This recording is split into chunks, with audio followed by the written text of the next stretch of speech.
Tout indique effectivement que les négociations interburundaises se sont arrêtées parce que, vous en souviendrez, le président Museveni avait dépêché son ministre de la Défense pour qu'il soit le facilitateur dans les négociations interburundaises qui ont duré 2 jours.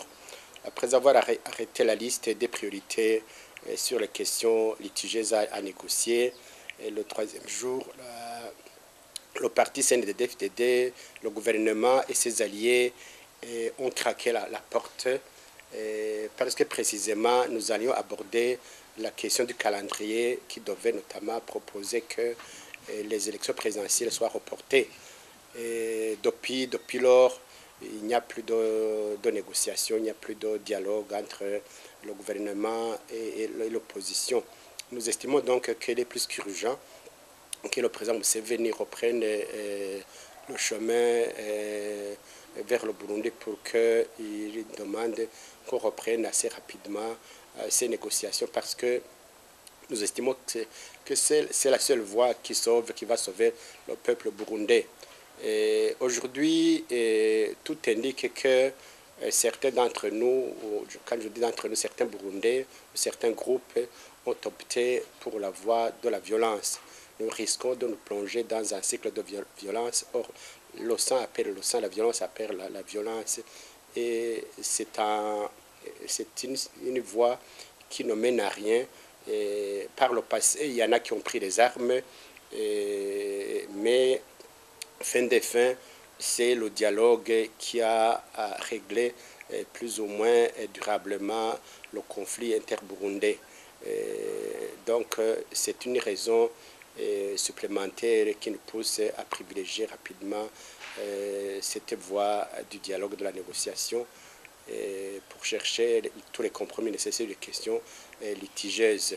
La deuxième raison, c'est que malgré le forcing du président Nkurunziza et de son parti CNDD-FDD et de leurs alliés, les élections n'ont pas été crédibles comme nous l'avons déjà annoncé, et cela est témoigné par la non-reconnaissance de ces élections. Aujourd'hui, la diplomatie burundaise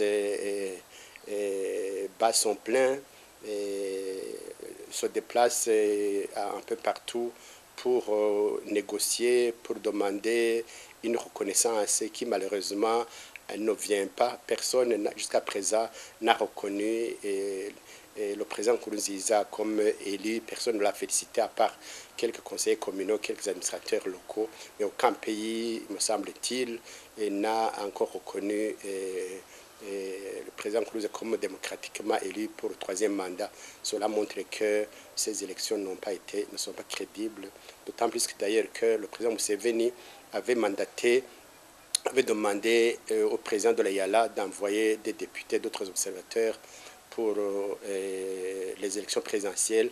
Et vous avez constaté que dans le rapport, ces observateurs ont indiqué que malgré le fait que les élections soient passées dans un climat plus ou moins apaisé et ne répondent à aucune crédibilité, à aucun critère, au standard à la matière.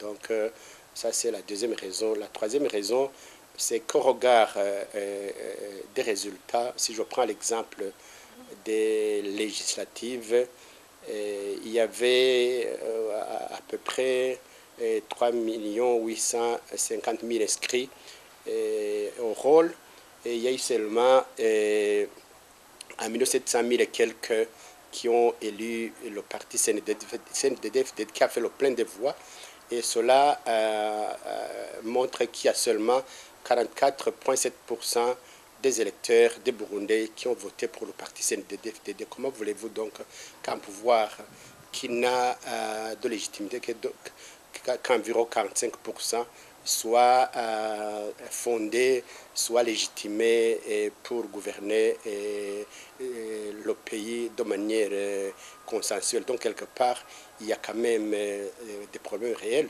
L'autre raison supplémentaire qui invite les uns et les autres à privilégier la voie du dialogue, à commencer par le CNDD-FDD, le président Nkurunziza, c'est qu'aujourd'hui, au regard justement de ces résultats, le président Nkurunziza ne peut pas former un gouvernement, sauf s'il viole la Constitution comme il a déjà fait, parce que aujourd'hui, c'est le seul parti CNDD-FDD qui a obtenu 5% des suffrages aux législatives. Donc c'est le seul parti qui peut entrer au gouvernement. Comment est-ce qu'il va fermer le gouvernement à partir d'un seul parti? Où est-ce qu'il va trouver le premier vice-président qui provient d'une ethnie différente, d'un parti politique différent de celui du président de la République?